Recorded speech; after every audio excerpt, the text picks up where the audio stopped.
Okay, getting into the store. I did it all online.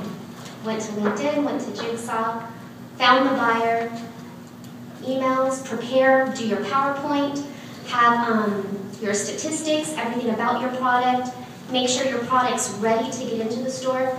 Consumertesting.com, SGS, make sure that the materials are good to sell into the United States, make sure that all of the product in the materials is good. I sell it at children's side.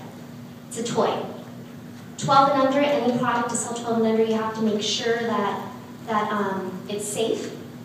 So that's going to be a couple $1,000s. Got to be prepared. Once you make contact and they're interested in the item, you get the meeting, you have to believe in your product, and if it's something that fits into their category, like I said, then there may be interest. Getting the PO is just the beginning. EDI is something that you'll have to get in place. Insurance. So once you're ready for the product, getting the PO is just the beginning. After you get the PO, you have to be prepared to service. You get the first PO, you don't know if it's going to sell or not. You have your 30 to 75 day window before you get paid. You're not getting paid, so make sure if you don't have money to prepare for your next order, that you have factoring or some sort of trade financing in place so that you can feed your production and make sure that if you get that next PO, you're going to meet the timeline. If you don't meet the timeline, you are going to get infractions or fines.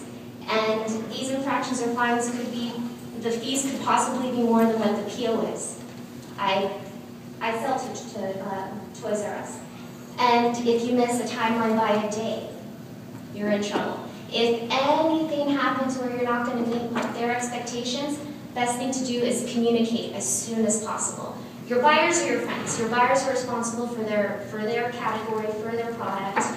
You want to have a very good relationship with your buyer. Make sure that you price your item right.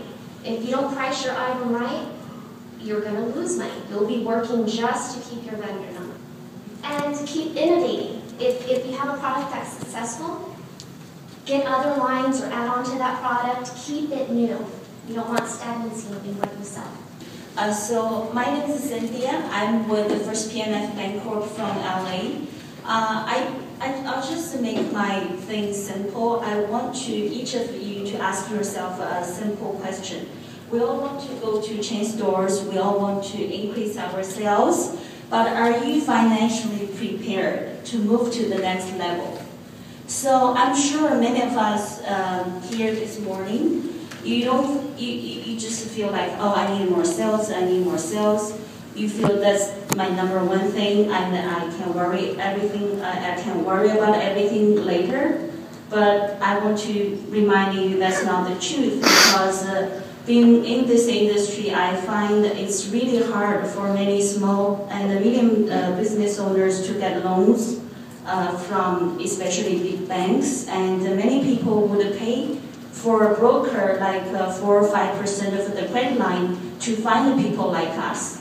So I would like to remind you, even if you don't need actual working capital or financing right now, at least make yourself prepared to know where to go, what are the resources you have when you need it. Because part of the requirement for all these chain stores is it won't be as easy as when you work with the smaller wholesalers, distributors, where you have good relationship and where they can give you more flexible terms. You say, we're good friends, I really need money next month for my payroll, for my expenses, can you pay me a little early? Or no, I won't sell you products unless you pay me COD.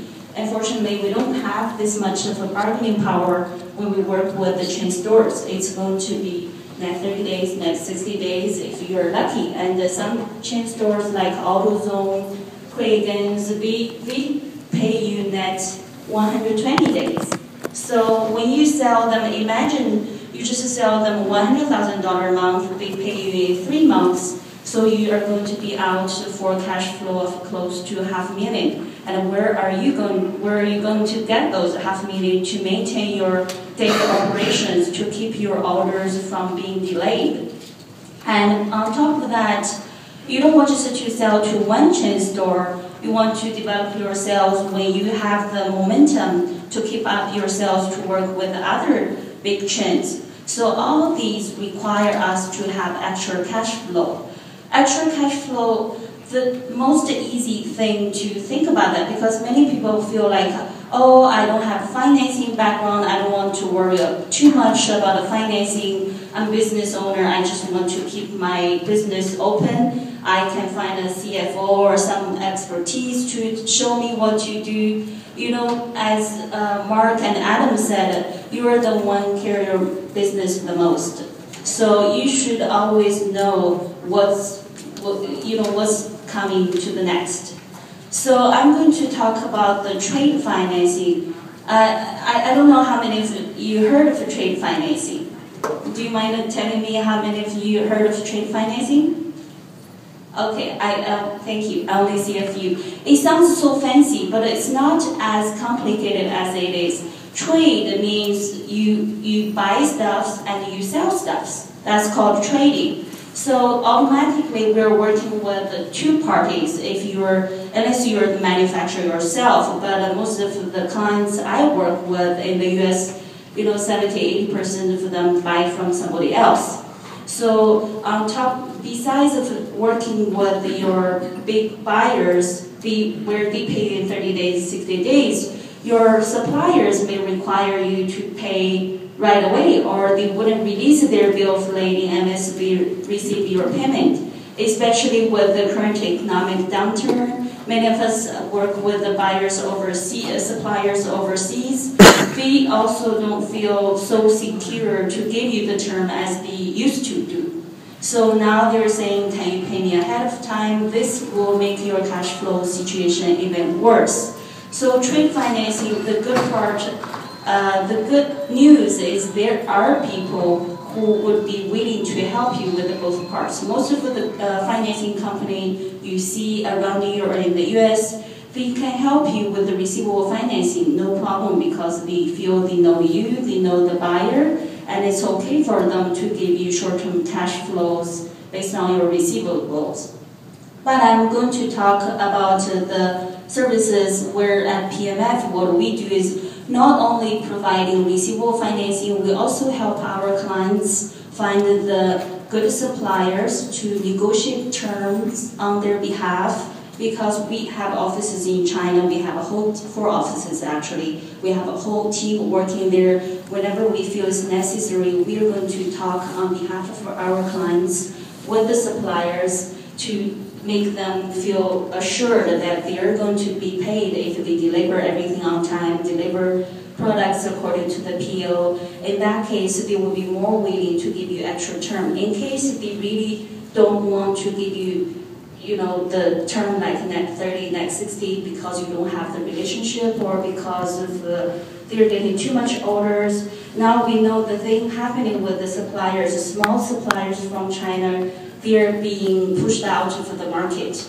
And where the bigger suppliers, they have everybody want to order from them. So automatically they're going to pick the ones who pay them faster, who give them better terms, or the one who has better financial support. So what we're going to do, we can go there, talk on behalf of you to negotiate for better terms. And in case you still need cash flow, which many of us do, before you get paid from your supplier, we can help you to issue them letters of credit, to finance you based on the purchase order you get. In that case, you can use your PO to pay your supplier, so you don't have the crunch, you don't have the worriness about, oh, what if they're not going to ship tomorrow because I haven't, my money is only going to come in 5 days later.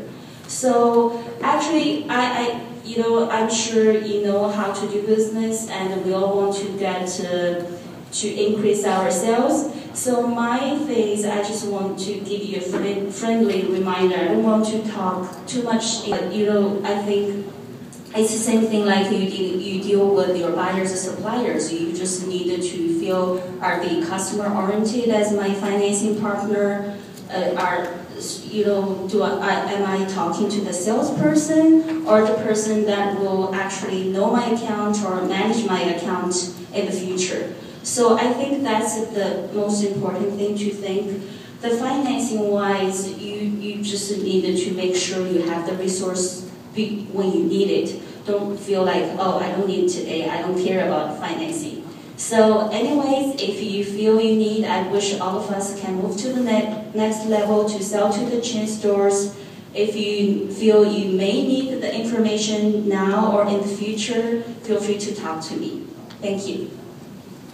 All right, does anyone have any questions for the people on the panel? Yes? I just wanted to ask whether we can get some information, an email address for each one of you. Is there an email address so you can let everybody know how to get a hold if they have any questions? Absolutely. My email is Marc, M-A-R-C, at dollardays, DOLLARDAYS.com. And mine, Adam McFarlan, is my name again. It is Adam at innovationsupplier.com. Singular, all one word. Dominique Castro, Dominique, D-O-M-I-N-I-Q-U-E. I can't Louder. Dominique, D-O-M-I-N-I-Q-U-E, at Twistlets, Twistlets.com. Mine is also a little more complicated. So mine is my name, Cynthia, C-Y-N-T-H-I-A, at P as Peter, M as Mary, F as Frank, BANCORP.com. It's Cynthia at PMFBancorp.com. I'll be happy to give you a card if you want. Absolutely. Any other questions for us? Great. Well, we appreciate everybody coming. Thank you.